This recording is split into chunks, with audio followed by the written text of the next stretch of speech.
नमस्कार दोस्तों, मैं हूँ राधिका और आप देख रहे हैं होम बॉलीवुड। कभी नोटिस किया है, हर मूवी शुरू होने से पहले एक सर्टिफिकेट आता है, यू ए या एस, और हम बिना सोचे उसे स्किप कर देते हैं।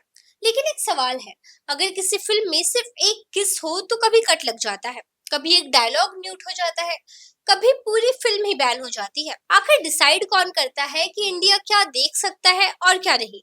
और सबसे इंटरेस्टिंग बात, फिल्म सेंसरशिप इंडिया में बॉलीवुड के साथ शुरू नहीं हुई थी। इसकी कहानी शुरू होती है ब्रिटिश राज से, जब फिल्म्स को एंटरटेनमेंट नहीं डेंजरस वेपन माना जाता था। और तब से लेकर आज तक सिनेमा और सेंसरशिप के बीच एक ऐसी टग ऑफ वॉर चल रही है जिसने इंडियन फिल्म मेकिंग को हमेशा के लिए बदल दिया।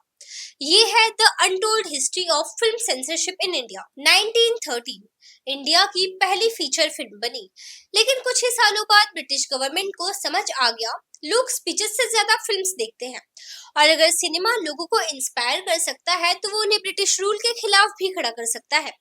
इसी डर की वजह से 1918 में आया द सिनेमेटोग्राफ एक्ट। अब हर फिल्म को रिलीज होने से पहले गवर्नमेंट की परमिशन लेनी पड़ती थी। बॉम्बे, मद्रास, कलकत्ता, रंगून, हर जगह सेंसर बोर्ड्स बन गए। लेकिन ऑब्जेक्टिव वायलेंस या वल्गैरिटी रोकना नहीं था, ऑब्जेक्टिव था ब्रिटिश एम्पायर की इमेज बचाना। अगर किसी फिल्म में फ्रीडम फाइटर्स को हीरो दिखाया गया या ब्रिटिश ऑफिसर्स को नेगेटिव, फिल्म रोक दी जाती थी। सिनेमा अब सिर्फ आर्ट नहीं था, वो पॉलिटिकल बैटलफील्ड बन चुका था। 1947 इंडिया आजाद हो गया। सबको लगा अब सेंसरशिप खत्म होगी, लेकिन हुआ एकदम उल्टा।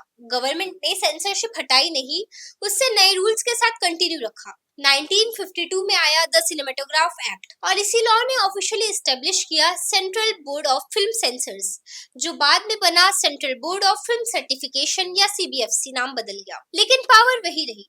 हर फिल्म को रिलीज से पहले सर्टिफिकेशन लेना कंपलसरी था। अगर बोर्ड को लगा फिल्म कम्युनल टेंशन क्रिएट करेगी, नेशनल सिक्योरिटी अफेक्ट करेगी या पब्लिक मोरालिटी के अगेंस्ट है, तो कट्स भी लग सकते थे और सर्टिफिकेट भी रिफ्यूज हो सकता था। फिर आया 1975 इमरजेंसी। ये सिर्फ न्यूज़पेपर के लिए डार्क पीरियड नहीं था, सिनेमा के लिए भी था। पॉलिटिकल क्रिटिसिज्म ऑलमोस्ट इम्पॉसिबल हो गया। फिल्म मेकर्स बहुत केयरफुली स्क्रिप्ट्स लिखने लगे। कई प्रोजेक्ट्स डिले हुए, कई आइडियाज शेल्फ कर दिए गए। सिनेमा सडनली सिर्फ एंटरटेनमेंट नहीं रहा, वो गवर्नमेंट अप्रूवल का सब्जेक्ट बन गया। और इसी पीरियड में फिल्म मेकर्स को एक नया लेसन दिया, अगर डायरेक्ट नहीं बोल सकते तो सिंबल्स में बोलो। इसी वजह से इंडियन सिनेमा में मेटाफर्स और हिडन पॉलिटिकल मैसेजिंग का ट्रेंड और स्ट्रॉन्ग हुआ। इमरजेंसी खत्म हुई, लेकिन सेंसरशिप कंट्रोवर्सी नहीं। हर जनरेशन की एक फिल्म रही जो सीबीएफसी से टकरा गई।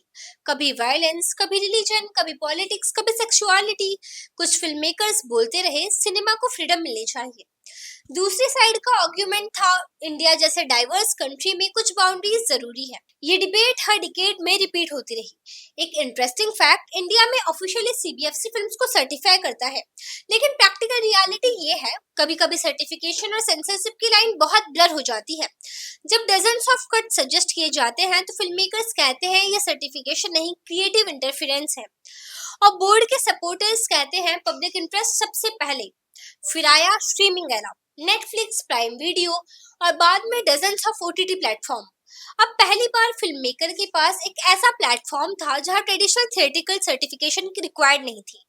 ऑडियंस को लगा अब कंप्लीट क्रिएटिव फ्रीडम मिल गई। लेकिन कंट्रोवर्सीज फिर भी खत्म नहीं हुई। कंप्लेंट्स बढ़ने लगी, कोर्ट केसेस आए, पॉलिटिकल डिबेट हुई, और धीरे धीरे ओटीटी के लिए भी सेल्फ रेगुलेशन फ्रेमवर्क लाया गया। टेक्नोलॉजी बदल गई, प्लेटफॉर्म बदल गया, लेकिन सेंसरशिप का डिबेट वही का वही रहा। लेकिन यहाँ एक मिसकंसेप्शन क्लियर करना बहुत जरूरी है। हम अक्सर सुनते हैं कि सीबीएफसी ने फिल्म बैन कर दी, लेकिन टेक्निकली ये स्टेटमेंट सही नहीं है। सीबीएफसी का फुल फॉर्म है central board of film certification. ध्यान दीजिए, सर्टिफिकेशन। इसका नाम ऑफिशियली फिल्म्स को सर्टिफाई करना है, यानी उन्हें यूए या एस सर्टिफिकेट देना। सीबीएफसी के पास किसी फिल्म को बैन करने की डायरेक्ट अथॉरिटी नहीं होती। हाँ, अगर बोर्ड को लगता है कि फिल्म सर्टिफिकेशन गाइडलाइंस को वायलेट करती है, तो वो सर्टिफिकेट देने से मना जरूर कर सकती है या फिर कट्स और मॉडिफिकेशन सजेस्ट कर सकता है। और बिना सीबीएफसी सर्टिफिकेट के कोई फिल्म इंडिया के थिएटर्स में लीगली रिलीज नहीं हो सकती। इसीलिए प्रैक्टिकल टर्म्स में फिल्म की थिएटरिकल रिलीज रुक जाती है, लेकिन लीगली ये बैन नहीं कहलाता। अगर फिल्म मेकर सीबीएफसी के डिसीजन से एग्री नहीं करता तो वो अपील या कोर्ट का रास्ता भी चूज कर सकता है। और शायद इसीलिए इंडिया में फिल्म सेंसरशिप की डिबेट कभी खत्म नहीं हुई। हर नए दौर के साथ बस सवाल बदलता गया, लेकिन एक सवाल आज भी वही है, क्या सिनेमा को प्रोटेक्ट किया जाना चाहिए या उसे पूरी क्रिएटिविटी फ्रीडम ले लेनी चाहिए? इसका जवाब शायद किसी लॉ के पास भी नहीं है। तो अगली बार जब थिएटर में लाइट्स डिम हो और स्क्रीन पर वो छोटा सा यूए या ए सर्टिफिकेट दिखे, उसे सिर्फ एक लेटर समझकर इग्नोर मत कीजिए, क्योंकि उस सर्टिफिकेट के पीछे छुपी है 100 साल की पॉलिटिक्स, पावर, प्रोटेस्ट और क्रिएटिव फ्रीडम की कहानी। आपका क्या मानना है? क्या सीबीएफसी को इतनी पावर होनी चाहिए या फिल्म मेकर्स को ज्यादा क्रिएटिव फ्रीडम मिलनी चाहिए? कमेंट करके जरूर बताइए। और अगर आपको ऐसे ही इंडियन सिनेमा की अनटोल्ड स्टोरीज पसंद हो तो चैनल को सब्सक्राइब करना ना भूलें। मिलते हैं आपसे अगली वीडियो में।